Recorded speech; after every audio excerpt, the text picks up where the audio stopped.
Welcome in. Thanks so much for joining me.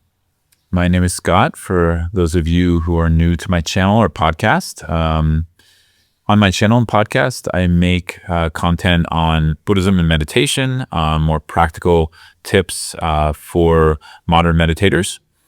And just a warm welcome if you're joining me for the first time. Also, a warm welcome if you're joining me for the 50th time. So anyways, I do hope you can get a lot from this channel, and please feel free to reach out if you want to at scottdusa.com and or comment here on this video. I also like to learn what you all need and want to know more about, so you can comment what you'd like me to do some content on, and if it's a good fit, I'll do it. So today I'd like to discuss working with anger, and specifically how to work with anger through compassion, which is one of the main methods I use to work with anger when it comes up for me. There's also an area here that I think is just really needed out there. I see it constantly, whether it's someone struggling with a family member or struggling with political figure or whomever. And this idea that someone is unredeemable, that they this strict sort of I guess you could say black and white we get into around good and evil, right? And that there's an evil person out there or evil in itself, right? I notice for me, when I get angry, especially with someone else, I can see my mind narrowing. I see a lot of other stuff too. I'm usually like on fire and I'm frustrated, and my mind narrows around the person and starts to see only the areas of them that I don't like, the areas where I think they're not a good person, maybe not evil, but there's some area of like unredeemability, like they're like this and this is how they are, like it's fixed and solid. So for me, what I've found really helpful when working with anger towards others is to open up that view. And the first step for me, as I said, is often compassion, just recognizing, okay, where could this person be struggling? Where are they having a hard time? And usually right away, within a few minutes, that shifts my mind. It doesn't necessarily get rid of the anger, which is fine. We don't need to get rid of the anger. We just need to start to open up that narrowness, right? Where we the mind and body became more narrow. How do we open it?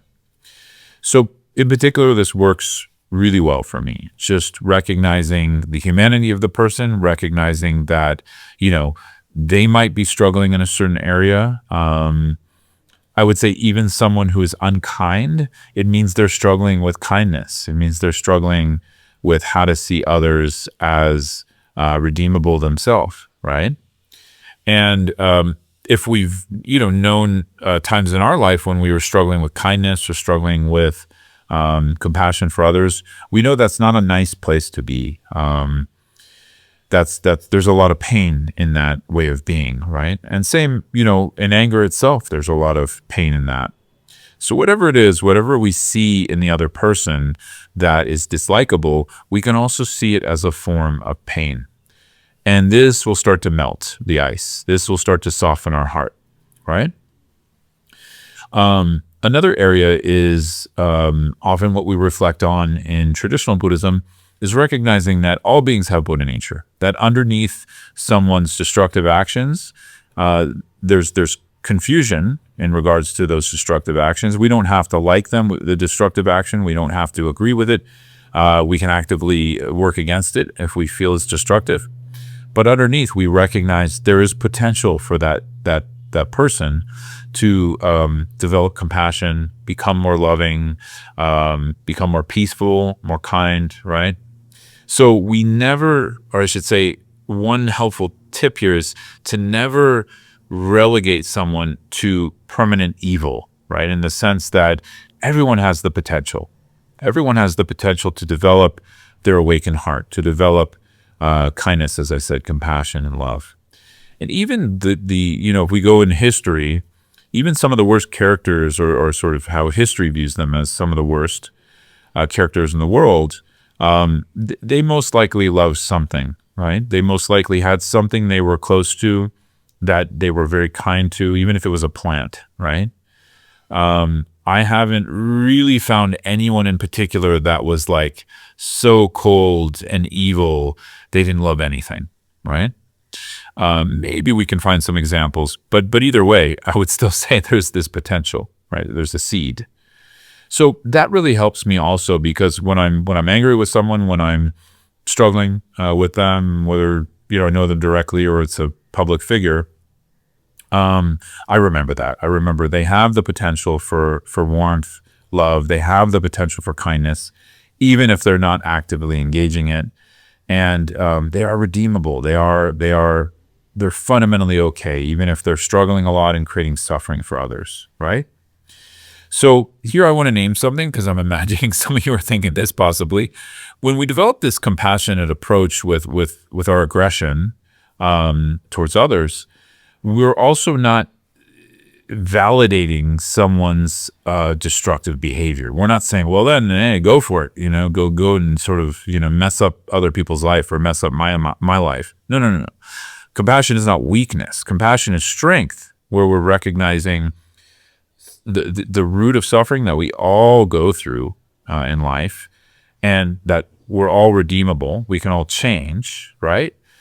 And we can actively say no. We can actively put a boundary. We can actively resist when someone is doing something truly harmful, right? So this is not a, there's no universal for this. This is depending on each situation. But I just wanted to say that I've really come to see compassion as not weakness. It actually helps us to develop poise, openness, but groundedness. Like when we, if we need to stand our ground, we could do it.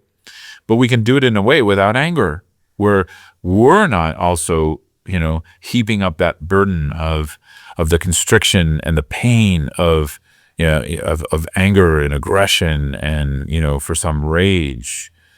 So that's also another area here where when I'm typically working with my anger, I'm working with my reaction first. I'm working with how it's showing up in my body. I'm working with the sensation of it. I'm working with greeting it with kindness and compassion. My own reaction, right? First. Then I can start to open to the other. But either way works, sometimes for the other and then for self, sometimes for self and other.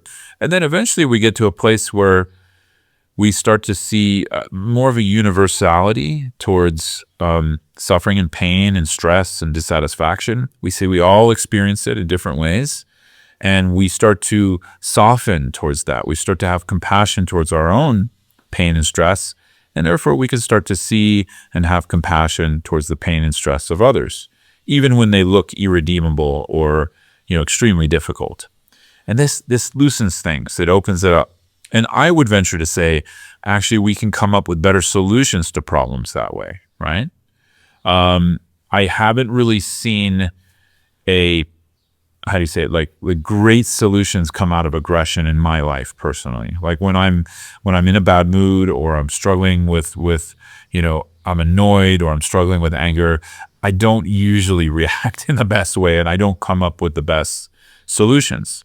So often what I do when I need to solve something is I just leave some space, realize I'm angry, work with my own experience somatically through the Dharma, and just wait before making any big decisions.